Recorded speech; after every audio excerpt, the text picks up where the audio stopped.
was ready and willing to go. I didn't want to leave until, frankly, until I was 62. That was young enough.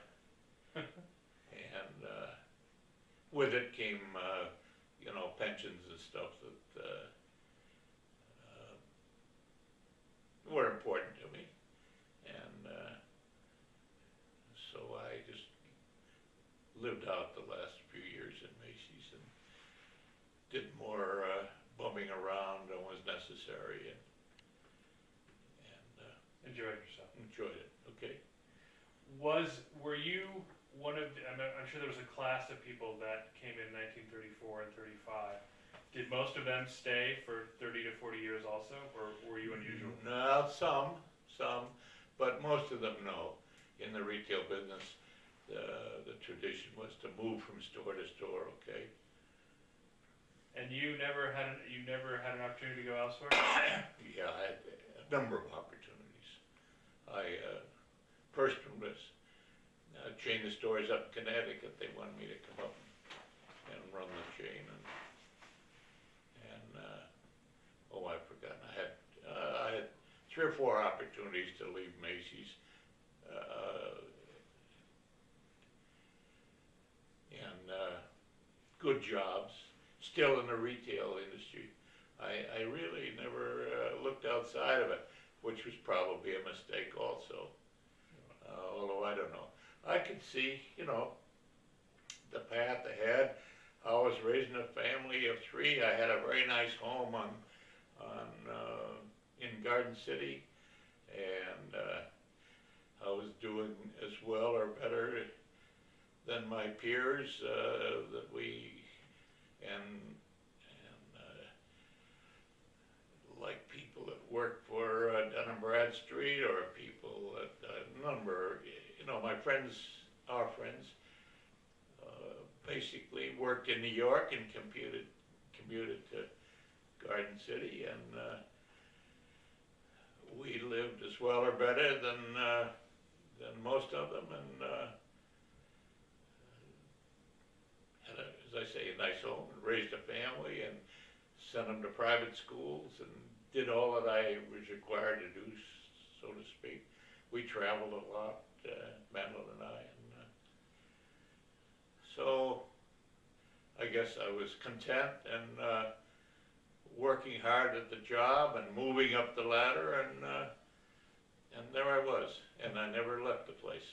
Sounds good to me. Well, I guess, as it turned out, yeah.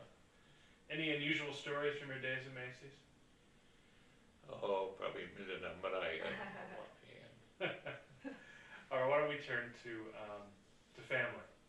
You said that you got married to Mary in 1935. Where and when?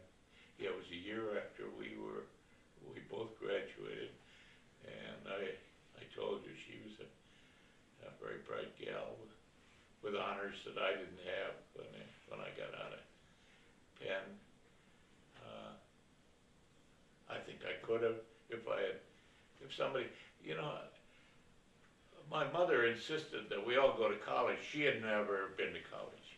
My father had never been to college.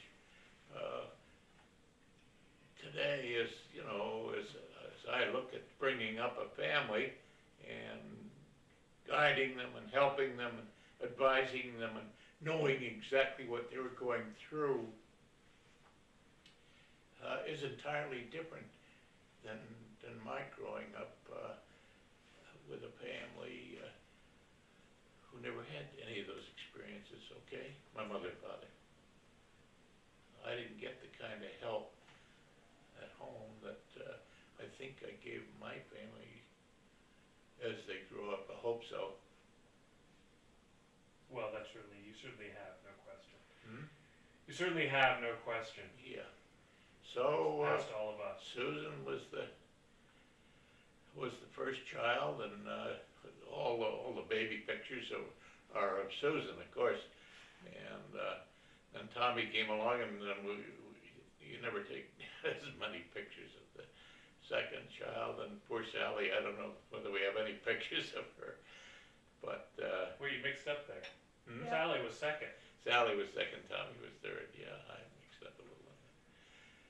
But, we enjoyed and having, Susan, being the eldest, and we were still living in New York, in Manhattan, on Riverside Drive, and, she to this day, kids about being born in the Bronx. She was. The doctor operated out of a hospital in the Bronx, and that's where she was born. And where'd you guys move after Riverside Drive?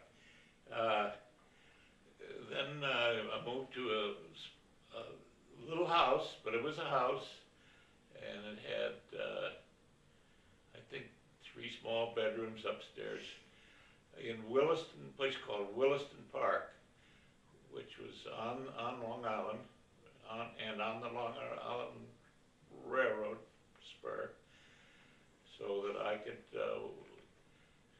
cross from 34th to 33rd Street at Penn Station, get on the Long Island Railroad, and an hour later, after I left, took an hour about from the office to the house, and it was only 7 blocks or so from the railroad station in Williston Park.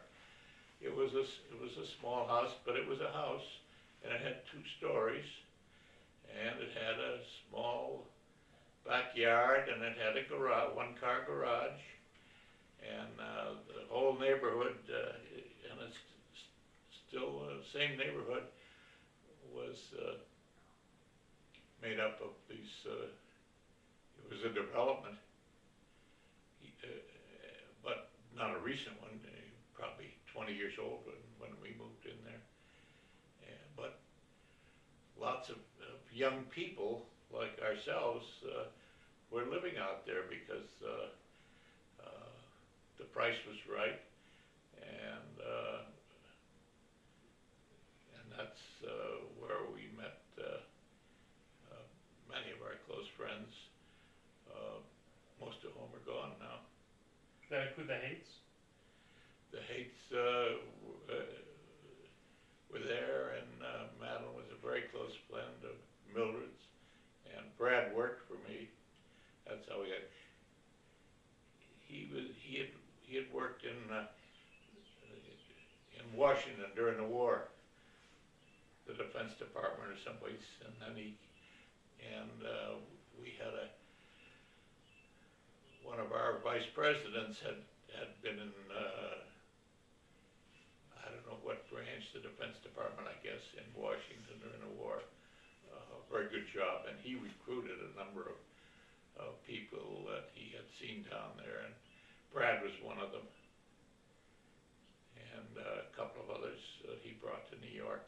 Brad was about the only one that stayed for some reason or other.